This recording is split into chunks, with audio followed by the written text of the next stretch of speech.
Hi everyone.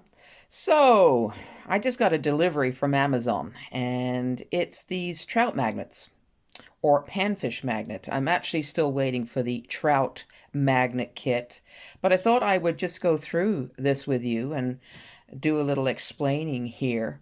Now, as I've said in previous videos, I'm looking to get back into the ultralight method of fishing, so I have to restock my equipment. And I'm a member of a couple of different groups on Facebook regarding bream fishing and ultralight fishing. And everyone's going on, they're all banging on about this panfish and trout magnet kits. So I thought I would invest in both of them, the panfish and the trout magnet. They're made by Leland Lures down in the US. And I purchased these through Amazon, except these ones here, I got at my local dollar store. And they're the same thing. They're Leland Lewis, but these are the trout magnet. Now, the only difference between these two sets will probably be the coloring of the actual little grubs that are in here. I'm going to open this up here for the panfish. You can see the little grubs here are more of a natural color. They're not so fluorescent looking. The jigs are the same. They're these little, I think they call them quick shot jigs. And they do tangle very easily. We'll worry about that a bit later. But there's the size of them, the 1/64. So notice the shape of the head of the jig. This gives this jig a very unique movement in the water, the way it sinks. And I'm going to demonstrate that a little later on in this video so you get an idea of how they work. Okay, so 1/64, so they're very light.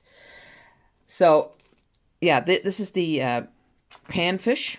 Now I'm just going to show you a photograph here. This is the ones I've ordered on Amazon. This is the trout kit, and you can see that the coloring is, very bright. Trout like bright colors. So, and apparently everybody's raving that these things are the bomb, that they do work, that they work fantastic, and they come with these little floats. I had a few over here, different colors, very light. These floats can be used simply as a peg float, or if you see there's a hole in the top, you can actually throw a line down, thread a line down through there, and you can use it as a slip bobber, or you can just thread the line through this gap here and then put your peg in and just peg it. And that way you can slide it down your line to adjust the depth of your jig. Now I'm going to burst your bubble. This method of fishing, even though everyone's going on about it saying it's a new method of fishing, they've got videos how to use it, is not as new as you think. Because ultralight anglers have been using fly fishing equipment for years in their style of fishing, because they want small lures and small hooks and small baits. And a lot of ultralight guys are actually making their own flies, just like a fly fisherman would. If you go to your fly fishing section of your tackle store, you're going to see these little float things here. They've been around for decades. They're actually bite indicators. Although they will suspend your your jigs in the water, they're mainly bite indicators. That's what they're originally designed for. So, this is not a new method. It's been out for many years, but of course it's being touted as a way to panfish and certainly a way to trout fish. Now, from what I've seen on the Facebook pages, they've had a lot of success with the bream fishing down in the southern U.S. They're already starting their pan fishing season down. They've been pan fishing for probably over a month now, maybe even longer. We've got at least another month to wait up here in central Ontario, because we're still coming out of the cold weather. So it's going to be at least to the end of April before I can get out and try this. Yeah, so I'm actually quite looking forward to doing it. I have been toying with this idea for years. And I should have patented it back then, but somebody else has beaten me to it. So what I'm going to do is I'm going to set up a container of water, and I'm going to set up one of these lures, and I'm going to show you exactly how it reacts when you drop it in the water, and explain why this is possibly a very accurate way of fishing, a very good method of fishing. Okay, so let's go get the water. Okay, just to save some time, I've already set up the jig. One of the important things to remember when you're setting this thing up is to make sure that the hook is between these two little legs here. All right, that's important. Now, like with all plastics, you can pierce them accidentally in the body. So just be careful when you're feeding them through. You've got to feed them from the top all the way down to between these little two legs. And you want the hook to sit as you're seeing it here. All right. Now, what this does when it goes into the water, I'm just going to drop this in. Notice how it kind of floats down. It doesn't go down head first. It kind of sinks down. There we go. I'll bring it back up again and show you. Plops in the water.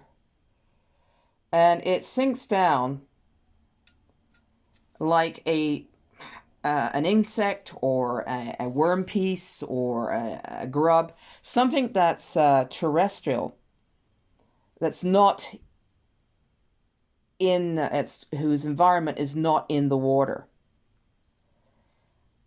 Okay, unlike some other jig heads, it would be the reverse. You would have the nose down and tail up, which would mimic a feeding fish.